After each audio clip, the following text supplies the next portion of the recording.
So hey everyone, welcome to this channel. Myself Khushboo. आज की video में हम बात करने वाले हैं ओरल कैविटी के बारे में कि किस तरह से हमारे माउथ में या टीथ में ओरल कैविटी होती है और उसके बचने के उपाय क्या क्या हो सकते हैं, हम क्या क्या प्रिवेंशन कर सकते हैं और उसके ट्रीटमेंट विद कॉस्ट के साथ मैं आज आपको बताने वाली हूँ।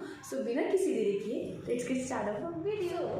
सबसे पहले अगर हम देखें तो हमारा टूथ डिके होता कैसे है, मतलब हमारे माउथ में ओरल कैविटी क्या कहता है। कई लोग बोलते हैं कि दांतों में कीड़ा लग गया, तो उसको हम कीड़ा लगना नहीं बोलते हैं। एक्चुअली जो कैविटी होती है वो जैसे हमारे माउथ में हम कुछ भी खाते हैं, कुछ भी करते हैं तो वो चीज़ जो सड़ने लग जाती है, तो हमारा दांत क्या होता है, उससे हमारा दांत सड़ने लग जाता है तो अंदर हमारा कैविटी बन जाती है लाइक दैट। तो उसको हम बोलते हैं एक्चुअली कैविटी बोलते हैं, टूथ की कैविटी, ओरल कैविटी। उसको हम यही बोलते हैं कि कीड़ा लग गया है। ओके, कीड़ा लगना तो बेसिकली हम बच्चों को बोल देते हैं कि चॉकलेट्स मत खाइए, आइसक्रीम मत खाइए कि आपके दांतों में कीड़ा लग जाएगा, तो इसलिए वो थोड़ा बचाव कर सके। ठीक है, तो मतलब कीड़ा लगना नहीं बोलते हम अपने दांतों को, हम अपने दांतों को बोलते हैं कि हमारे दांतों में कैविटी हो रही है। कैविटी होती कैसे है, स्टार्टिंग प्रोसेस क्या होता है। सबसे पहले अगर हम देखें तो हमने कोई खाना खाया, हमारे जो टीथ होता है, सबसे पहले हमारे टीथ के लेयर्स होते हैं। सबसे पहला होता है हमारा इनेमल,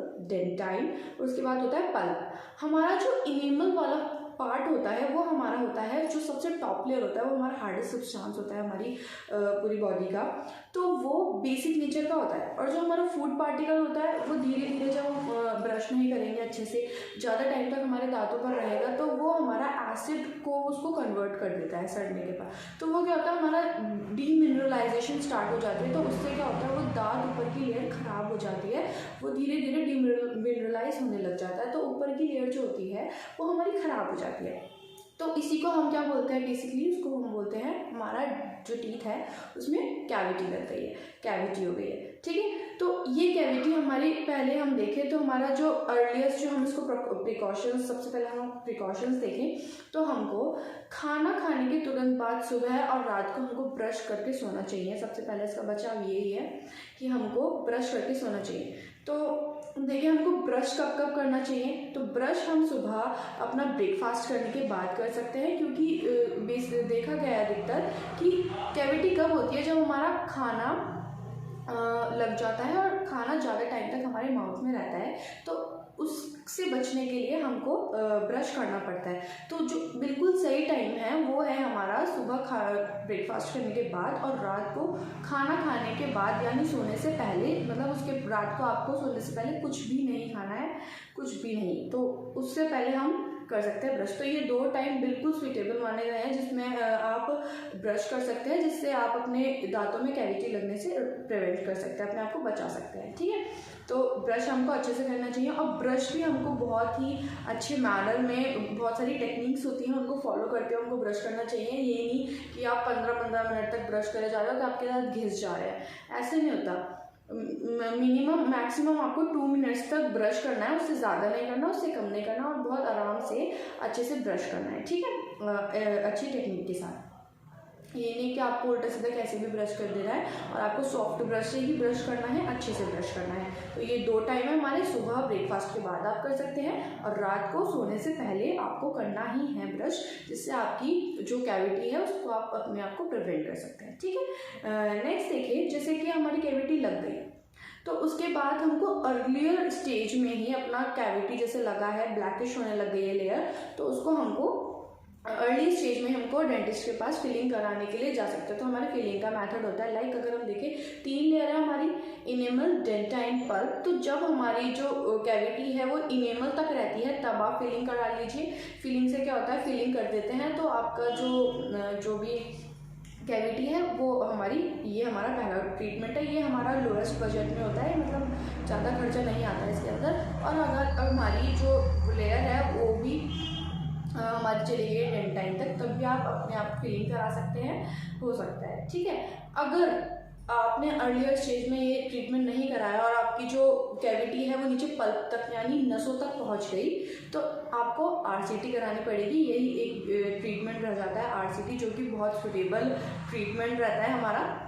जिसमें पेशेंट को हम ऊपर से हम क्या करते हैं, सबसे पहले हम उसकी सफाई करते हैं। उसमें से पहले हम अच्छे से जो कैविटी होती है उसको अच्छे से हम निकालते हैं। देन उसके बाद उसके जो हम क्राउन फिट कर देते हैं या उसके अंदर फिलिंग कर देते हैं। पहले उसका ट्रीटमेंट होता है, रूट कैनाल ट्रीटमेंट होएगा पहले उसका। देन उसके बाद उस पर या तो हम क्राउन चढ़ा देंगे, ब्रिज चढ़ा देंगे, नहीं तो फिर हम एक फिलिंग कर देंगे, मतलब हमारे टूथ के कलर का ही जो हमारा मसाला लगा देते हैं, ठीक है, जिसको बेसिकली सब मसाला बोलते हैं कि मसाला भर दो, लाइक दैट। ओके, तो उसको हम बोलते हैं रूट कैनाल ट्रीटमेंट। ये थोड़ा सा हमारा कॉस्टली पड़ता है फिलिंग से। तो सबसे बेहतर तो यही है, अगर आपको लगता है आपके पेन हो रहा है आपके टीथ में अर्ली स्टेज में, तो आप डॉक्टर के पास जा सकते हैं, फिलिंग करा सकते हैं। और सबसे बेहतर है कि आप अपना डेली की डेली आप अपना ब्रश करिए, अपने आप को प्रिवेंट करिए, और लग जाता है तो अर्ली स्टेज में ही आप अपने डेंटिस्ट के पास जाके फिलिंग करा सकते हैं। अगर हो जाता है तो RCT बचती है। अगर आप ज़्यादा दर्द सहन कर रहे हैं, आप करा ही नहीं रहे हैं, तो आपका उस केस में बहुत ही वास्ट कंडीशन में आपका जो दांत है वो निकाला भी जा सकता है। अगर आप बिल्कुल ही नहीं चाहते हैं, आपका टीथ एकदम डैमेज हो जाता है, तो आपका टीथ जो है निकालना पड़ता है। बल्कि जो डेंटिस्ट होते हैं वो ज़्यादा से ज़्यादा कोशिश ये करते हैं कि आपके टीथ को बचाया जा सके, कोई भी इलाज करके, कोई भी ट्रीटमेंट करके, कैसे करके आपके टीथ को बचाया जा सके। तो बेहतर यही होगा कि मतलब जितना लेट होगा उतना आपका कॉस्ट बढ़ेगा और उतना ही आपको पेन होगा। तो उससे बेहतर ये है कि आप अर्ली स्टेज में ही अपने डेंटिस्ट के पास जाइए, ज़्यादा देरी ना करिए। ओके, तो ये हो गया हमारा RCT। जो ट्रीटमेंट रहता है वो हमारा रहता है रूट कैनाल ट्रीटमेंट। ऊपर की लेयर जो होती है वो हमारी ख़राब हो जाती है, जिसका डीमिनरलाइजेशन होता है। तो सबसे बड़ी बात यह है कि आप कोई भी कीड़ा लगना नहीं बोलेंगे, आप ये बोलेंगे कि हमारे दांत में कैविटी हो गई। कीड़ा लगना तो एक बच्चों के लिए हम बोल देते हैं। ओके, और अच्छे टेक्निक के साथ अपना ब्रश करेंगे बहुत ही अच्छे से। तो यही था आज की वीडियो में, मतलब बेसिकली ये बोला गया है कि आप अपने जो भी आप खाना खाते हैं उसको ज़्यादा देर तक आपके मुंह में नहीं रहना चाहिए। और जो कैविटी होती है ना, वो अधिकतर हमारे दांतों के 2 दांतों के बीच में लग जाता है, जो कि दिखाई नहीं देता है, आपको पेन होता है। तो जब भी आपको पेन होगा तो आपको तुरंत अपने डेंटिस्ट के पास विजिट करना है, अच्छे से उनसे कंसल्ट लेना है, फिलिंग करानी है, अर्ली स्टेज में ही चले जाना है। नहीं तो आप जो वो बोले उनकी सलाह से आप अपने नियरली डेंटिस्ट के पास जाइए, उनके साथ कंसल्ट करिए, उनके पास विजिट करिए और अपना ट्रीटमेंट को करिए। जो सबसे बेसिक ट्रीटमेंट रहता है वो हमारा रूट कैनाल ट्रीटमेंट होता है, जिसको हम बोलते हैं RCT। उसको कराइए। उसके बाद आपका क्राउन फिट करा जाएगा या कुछ भी करा जाएगा। उसके बाद आपका ट्रीटमेंट जो होगा वो अच्छे से हो जाएगा। जो RCT होता है वो थोड़ा कॉस्टली पड़ेगा, जो हमारा स्टार्टिंग, क्योंकि जितना ज़्यादा आप वेट करोगे उतना ज़्यादा आपका कॉस्ट पड़ता है। सो मेरी मानिए तो पहले से ही आप अच्छे से अपना आप को प्रिवेंट करिए। ओके, सो मिलते हैं नेक्स्ट वीडियो में। आज की वीडियो में बस इतना ही। So take care, bye bye, keep watching, thank you so much.